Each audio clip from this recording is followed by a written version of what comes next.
lamaka, kwa hakika ikiwa ni hivyo amekudhulumu huyu. Bisuali naajatika ila niajihi, kwa suala la kondoo wako kutaka achanganye na kondoo wake yeye, amekudhulumu. Kwa nini anakushikilia kondoo mmoja wake yeye 99? Bila shaka hapa kwa kiakili mambo yanavyoonekana amekudhulumu. Itakuwaje mwenye kitu kingi amshikilie mwenye kitu kidogo kwa lazima hata kitakujipapatua hatoki vipi? Wa inna kathiran minal khulatai,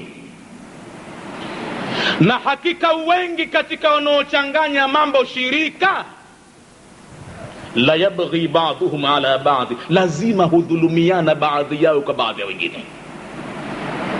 Illa alladhina amanu wa amilus salihat, isipokuwa walioamini na kutenda mema, labda hao, kwa sababu mambo yao yote wanayafanya kwa kumcha Mungu. Kila mmoja huwa anamtakia mwenzake apate kingi zaidi.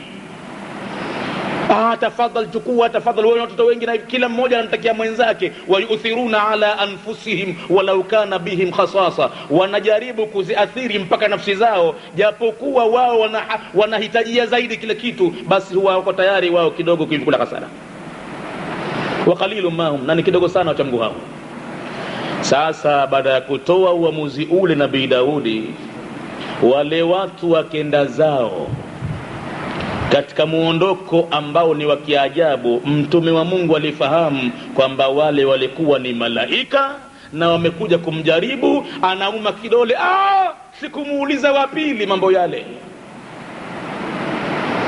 Pale pale Nabii Daudi, wadhanna Daudu annama fatannahu, akahakikisha Daudi kwamba sisi tumemjaribu, tumemfanyia mtihani. Basi kwa hivyo fakharra, akaporomoka Nabii Daudi rakian, huku anaruku wa anab, na kusujudu, analia, anaomba maghfira.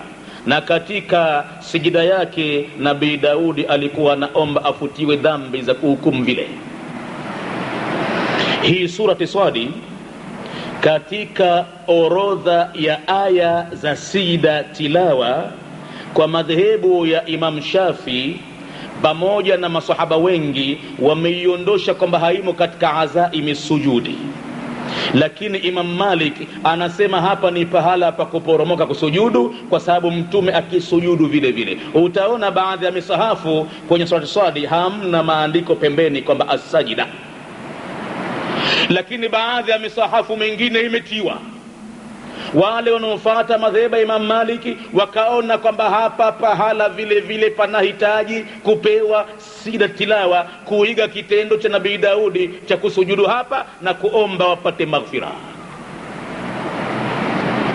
Kwa hivyo ikiwa aya imeashiria hivyo na maana yake ni hivyo, sasa Abu Sa'id al-Khudri amelala usingizini na akaota ya kwamba amekaa chini ya mjiti, na mjiti umeisoma sura hii. Ulipofika wadhanna Daudu annama fatannahu wa kharra raki'an wa anaba, mti ukasujudu.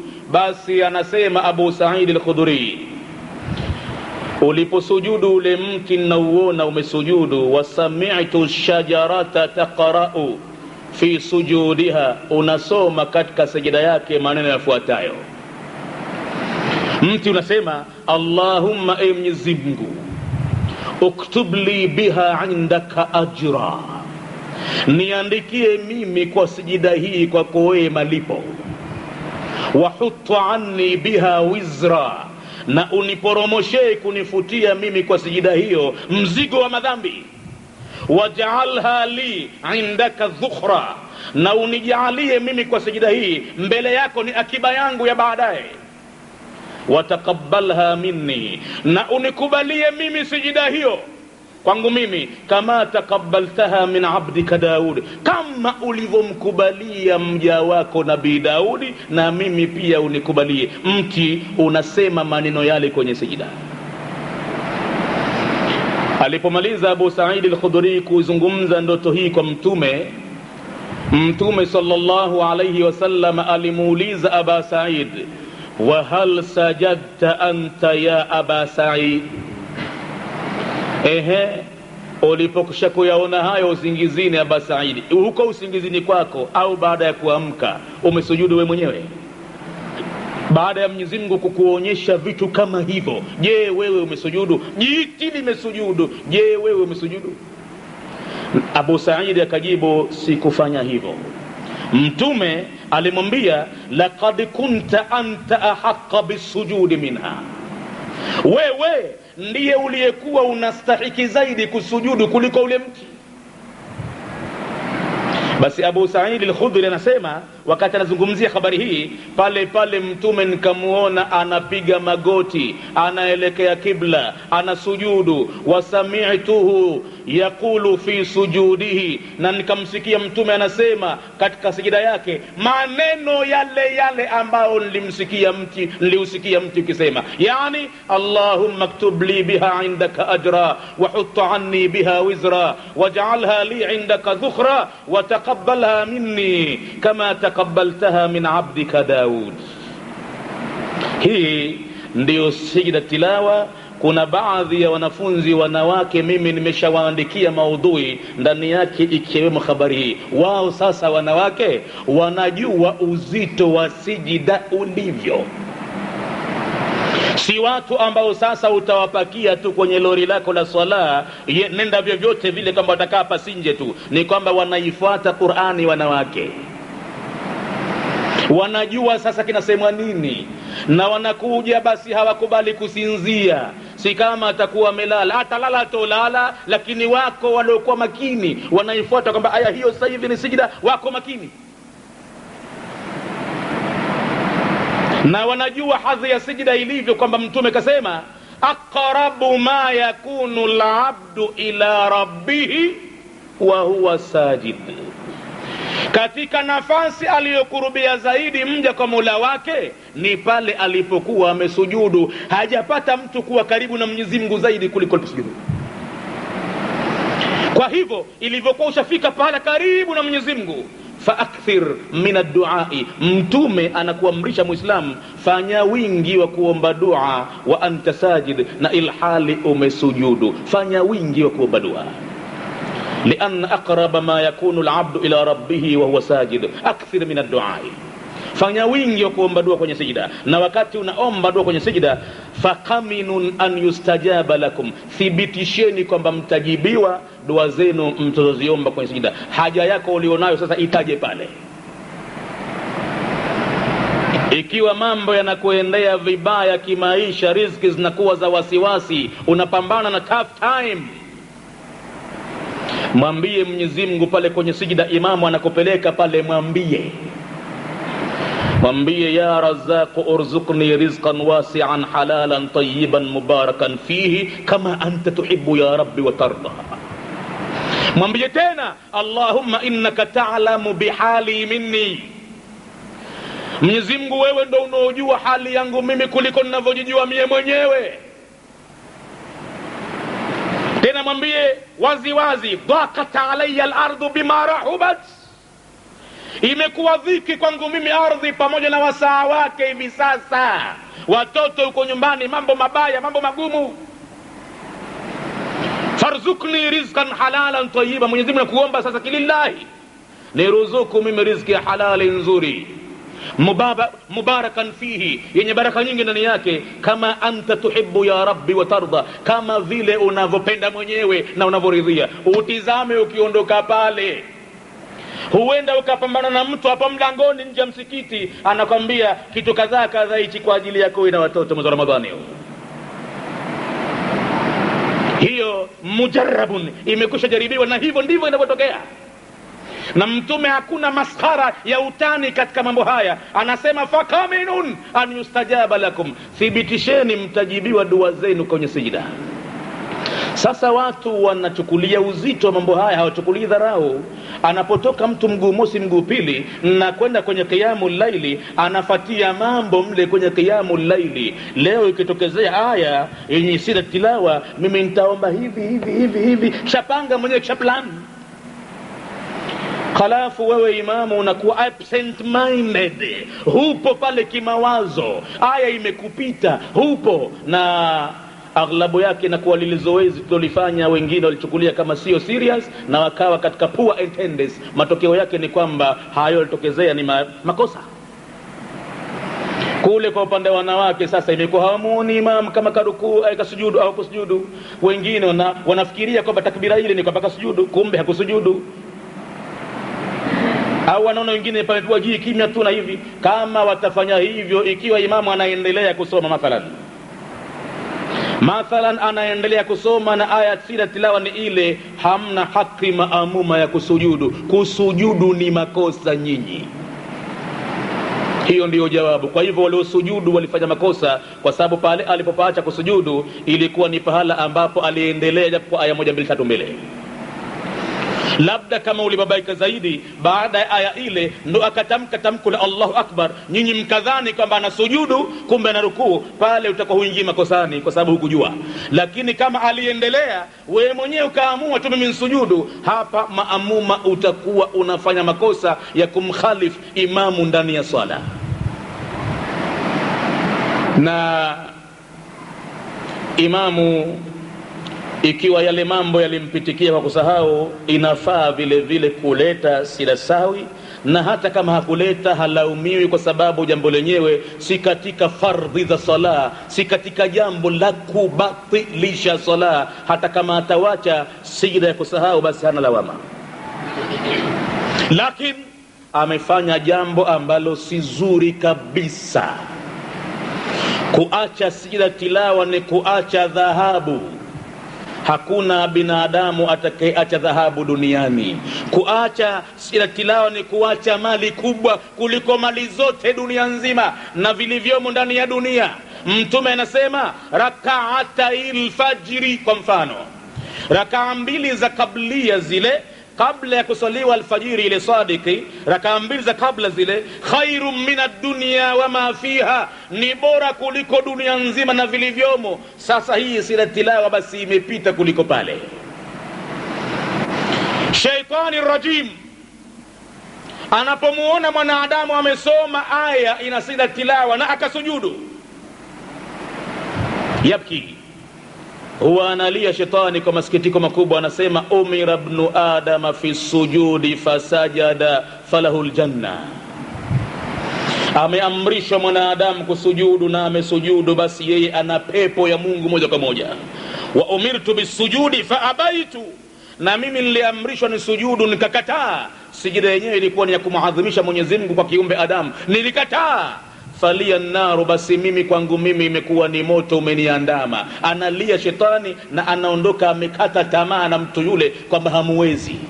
Wanasikitika sana, anaona uchungu sana. Kwa hivyo kusujudu kwenye sila tilawa ni kumvunja nguvu shetani kabisa, na ndani yake mna manufaa. Utaomba dua yako mle. Ukiwa wataka ilmu na wajiona kwamba unasoma ufahamu vizuri, basi ukifika pale mwambie Mwenyezi Mungu, Allahumma urzuqni ilman nafi'an wa rizqan wasi'an wa shifaa'an min kulli da'in, au Allahumma allimni ma yanfa'uni wanfa'ni bima 'allamtani wa zidni ilman ya rabbal alamin.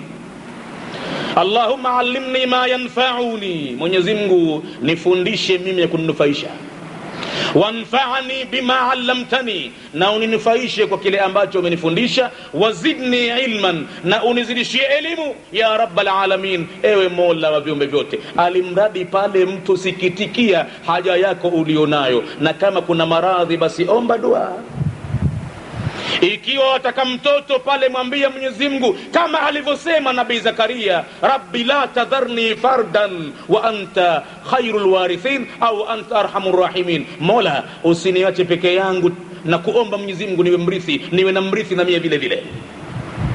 Au Rabbi habli min ladunka dhurriyatan tayyiba, Mola wangu nipe mimi kutoka kwako wewe kizazi kilichokuwa chema. Unamuomba Mwenyezi Mungu kwenye sijda, na mtume anasema faqaminun an yustajaba lakum, thibitisheni kuwa mtajibiwa dua ambayo imeombwa ndani ya sijda. Yaqulu Allah subhanahu wa ta'ala fi kitabihi al-aziz, wakati anamkhutubia Maryam, ya Maryam qunuti li rabbiki wasjudi warka'i ma'a raki'in. Utaona kwenye Qur'ani hapa pana mambo ya kuzingatiwa, ya mambo ya kifani ya balagha. Anaambiwa Maryam, ya Maryamu, ewe Maryam, ukunuti li rabbiki, nyenyekea kwa ajili ya Mola wako, wasjudi, na usujudu, warkai ma'a raki'in, na urukuu pamoja na wenye kurukuu. Qaddima sujudu fi dhikri ala rukuu, utaona imetangulizwa mwanzo sijida katika kutajwa kabla rukuu, ma'a anna rukua kabla sujudi, pamoja na kwamba anaposali mtu rukuu inaanza mwanzo halafu ndo sijida. Pale kwenye Qur'ani isikubabaishe ukaona kwamba labda sijida inaanza mwanzo. Hata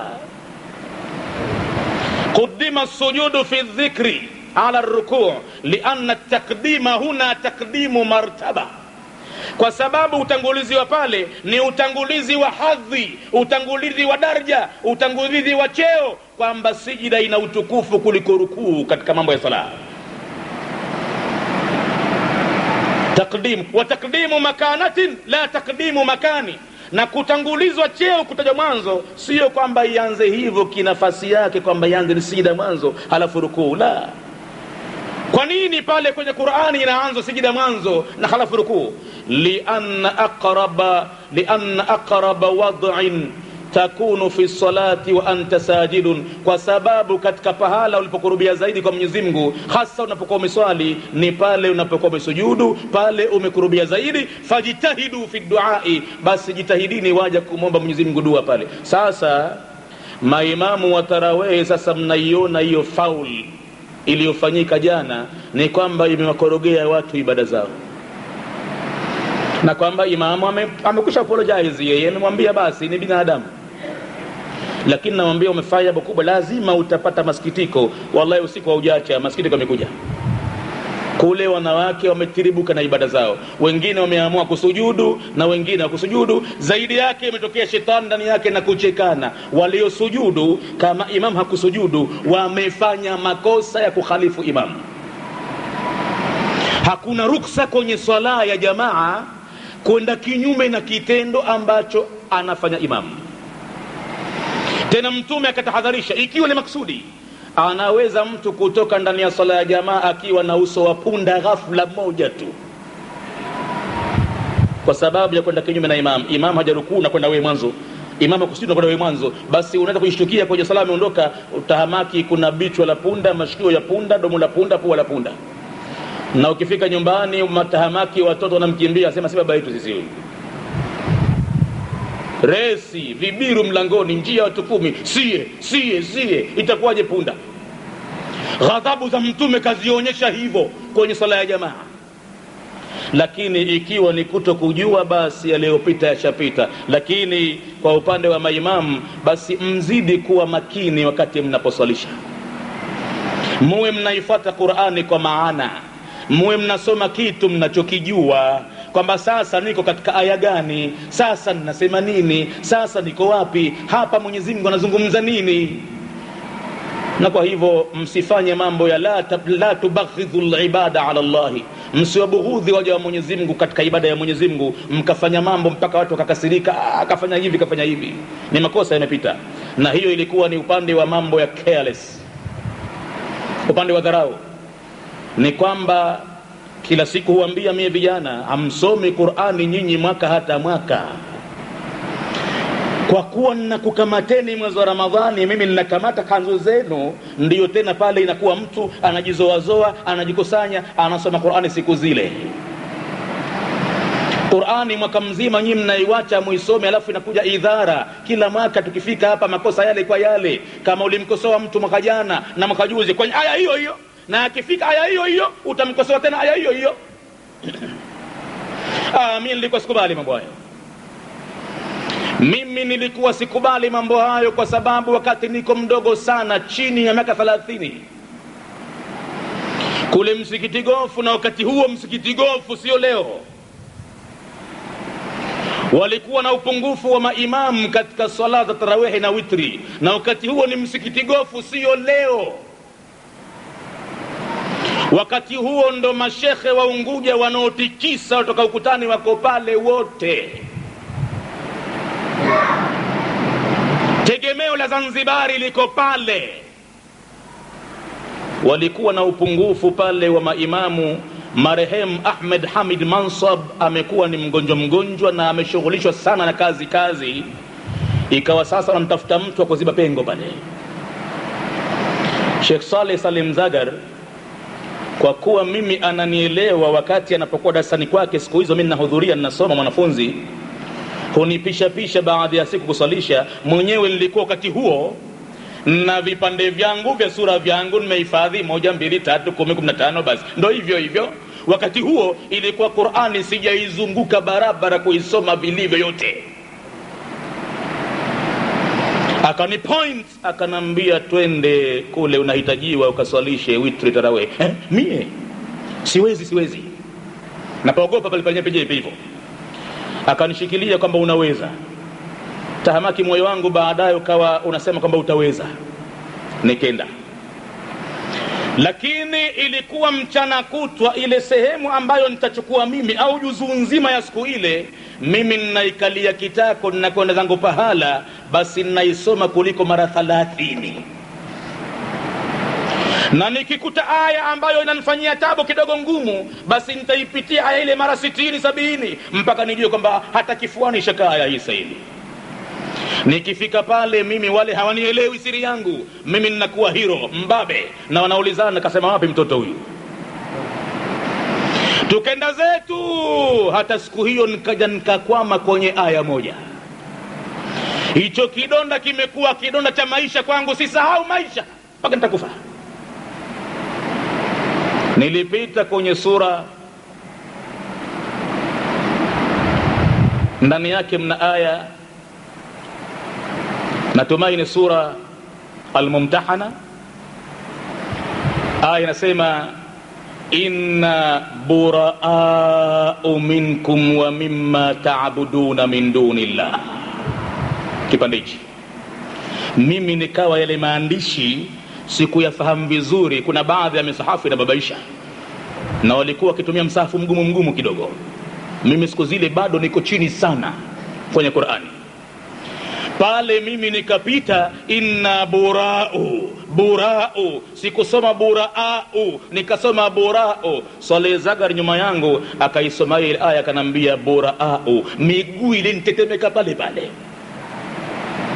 Nikawa sasa leo najua nimepatikana, na nyuma yangu kuna watu ambao wameshakufa wengine, kama kwa mfano Omar Abdallah yule, Mwenyezi Mungu amrehemu, alinambia we mtoto, mimi ninapokuwa nyuma yako ninaswali, wallahi ujihisi niko pahala pengine kabisa, napenda sana kiraa yako. Hapa umewachallenge mashekhe wengi hapa, usifanye mchezo, endelea, keep it up. Siku ile nikaona nimepatikana kweli. Nyuma kuna mashekhe pale wameshona safu ya mwanzo, na wakati huo ndo msikiti gofu kweli. Wengine hutoka Mombasa, hutoka Lamu, mimi niko mbele pale ninaongoza. Katika miaka ya 70 na 79 labda 78 kama hivi. Basi kuanzia siku ile mimi kufika nyumbani pale, nikafungua msafu, nikacheki tena bura'u, nimesoma bura'u. Maisha yangu kitu kama kile hakitokezei tena abadan. Labda tena ni ubinadamu, utokezea mambo ya binadamu, lakini sio kwamba sikuona kabisa, au sio kwamba sijui kusoma ile aya. Labda ubinadamu ndio binadamu utokezea. Lakini wanafunzi wangu nilionao kila mwaka huwa ninawakosoa aya hiyo. Kafika mtu mwaka jana nishamwambia kitu pale, basi draw attention, wala hachukulii uzito wa watu, anachukulia urahisi. Sasa mambo ndio kwamba hayo yameharibika kwenye sijda tilawa, wanawake wanasikitika kwao, mambo kule yamechafuka, na kwamba wale waliosujudu madhali imam alikuwa akiendelea walifanya makosa, lakini na imam hakufanya vyema kuiwacha sijda tilawa, hasa kutokana na umuhimu wa sijda tilawa, umuhimu wa qiyamul layl, umuhimu wa Qur'an tukufu kuifuata kivitendo, umuhimu wa ibada ndani ya mwezi wa Ramadhani. Watu wamefuatia mambo, na wameacha watu misikiti mingi huko wanakotoka, pengine wametoka masafa ya mbali, wameona kwamba ibada ya kweli iko pala fulani, twendeni. Kufika pale mtu akaja kaondokea tafurani, hata katika sijda tilawa pia imeachwa. Hilo ni kosa. Basi inshallah Mwenyezi Mungu asijalie kutokea tena, asijalie Mwenyezi Mungu kutokea tena. Na hivyo salamu hizo sasa itakuwa ndio wanazisikia wenyewe. Sasa watu wajaribu kuwa very serious katika ibada ya Mwenyezi Mungu. Ibada ya Mwenyezi Mungu, ibada hususan ndani ya kitabu cha Mungu, kalamullahi. Ikiwa watu wanakuwa serious, wanapoteza mapesa mengi katika mambo ya pombao la dunia, michezo. Kwenye michezo timu haiendi ovyo ovyo uwanjani, isipokuwa kwanza itakaa kambini, na kule kambini patapotezwa pesa nyingi kwa ajili ya chakula na kwa ajili ya matibabu. Na kama kuna wachezaji wengine pale wanaonekana kwamba lazima wapatikane ili kuifanikisha ile timu ishinde, na pale hawapo, wako Europe, wako Ulaya, waleteni wachezaji wetu. Wanaitwa, watu wako very serious katika mchezo. Nini mchezo? Mwenyezi Mungu anazungumza kwenye Qur'ani, innamal hayatu dunya la'ibun wa lahun.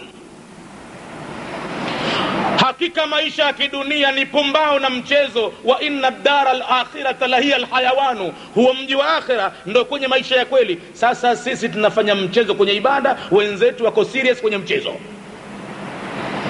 Sisi tuko careless kwenye ibada, wenzetu wako serious kwenye michezo. Watizameni watu wanavyocheza duniani.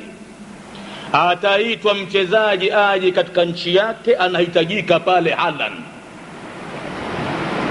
Na khalafu watizame watu wanapokuwa serious wakati game inaendelea. Mtizameni kocha anavyokuwa wakati kindangendange kiko uwanjani pale na timu yake inafanya vibaya. Mtizame hali anayokuwa nayo pale, anavyosononeka. Utafikiri kaambiwa jahannam ile pale utaingia sasa hivi.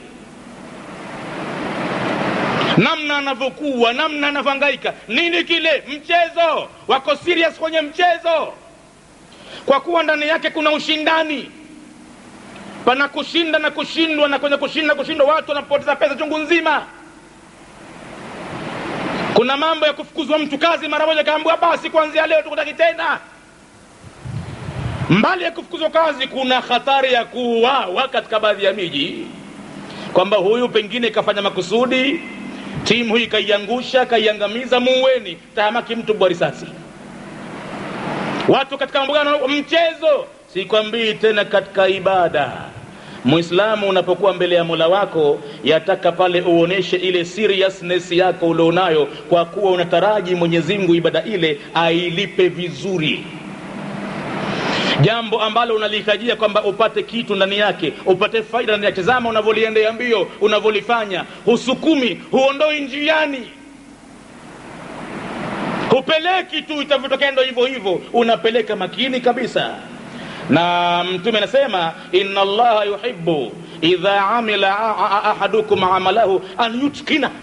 Mwenyezi Mungu anapenda anapotenda ibada au kazi mmoja wenu, basi aifanye kwa mwisho wa juhudi yake, mwisho wa mapenzi yake.